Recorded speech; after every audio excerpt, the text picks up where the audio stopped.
Salut tout le monde, on se retrouve aujourd'hui pour parler de l'Energon Universe, puisque bien voilà, les tomes 3 de Transformers et Void Rivals sont arrivés, et c'est aussi l'arrivée de G.I. Joe, après plusieurs mini-séries qui ont permis d'installer un peu la licence, notamment pour les personnes qui ne connaîtraient pas cet univers-là. G.I. Joe, hein, c'est à la base, ce sont des jouets de chez Hasbro, et voilà, comme comme toutes les licences, j'ai envie de dire, il y a eu plein de produits dérivés dans tous les sens. Et donc voilà, le comic G.I. Joe, ça fait plusieurs années que ça existe maintenant. Et voilà, ça fait partie maintenant de l'Energon Universe, de cette boîte à jouets géante inventée par Kirkman dans le cadre de la série Void Rivals. Et ce qu'on peut dire, c'est que l'Energon Universe continue à vraiment être excellent en termes de qualité. Que ce soit Void Rivals qui continue à développer son univers, à creuser ses mystères, à toujours aussi bien écrire ses personnages. Transformers qui ici fait un tome très très action, mais ça fait du bien je trouve, après deux tomes qui étaient vraiment concentrés sur les personnages, notamment les humains. Ici on se concentre plus sur les Autobots, les Decepticons et leurs conflits.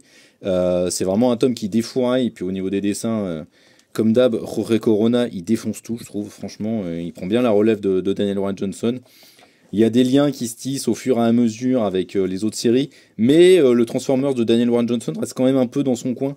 Donc ça c'est quand même sympa, parce que si vous voulez lire juste cette série-là, qui pour moi est clairement la meilleure hein, de l'Energon Universe, eh bien vous pouvez y aller. Et donc enfin G.I. Joe, qui est un petit peu la série centrale, la série charnière un peu sur certains aspects, puisqu'elle développe quand même pas mal de choses. L'énergie Energon qui est développée dans Void Rivals, c'est vraiment au cœur des tractations là-dedans. Il y a évidemment les Decepticons et les Autobots dont l'équipe de G.I. Joe et de Cobra a connaissance.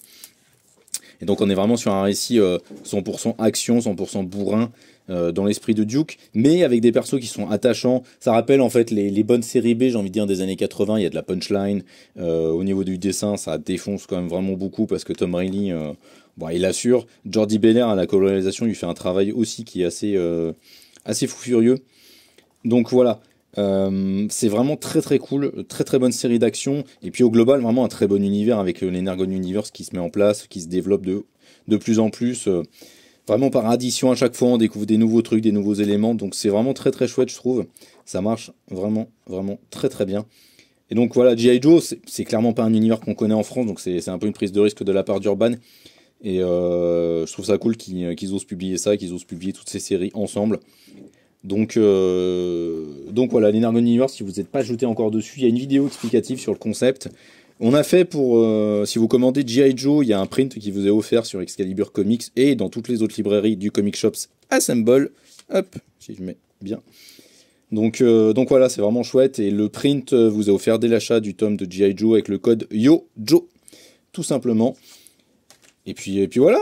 Il y a plein de raisons de se régaler. Avec, j'ai envie de dire qu'avec l'Ultimate Universe et puis l'univers absolu, c'est vraiment les bonnes choses qui sont à se mettre sur la dent en comics en ce moment. Et surtout, si vous connaissez pas trop le comics, si vous n'êtes jamais trop aventuré dedans, bah voilà, c'est la naissance d'un nouvel univers. Et franchement, sautez dedans parce que c'est vraiment, vraiment très très cool.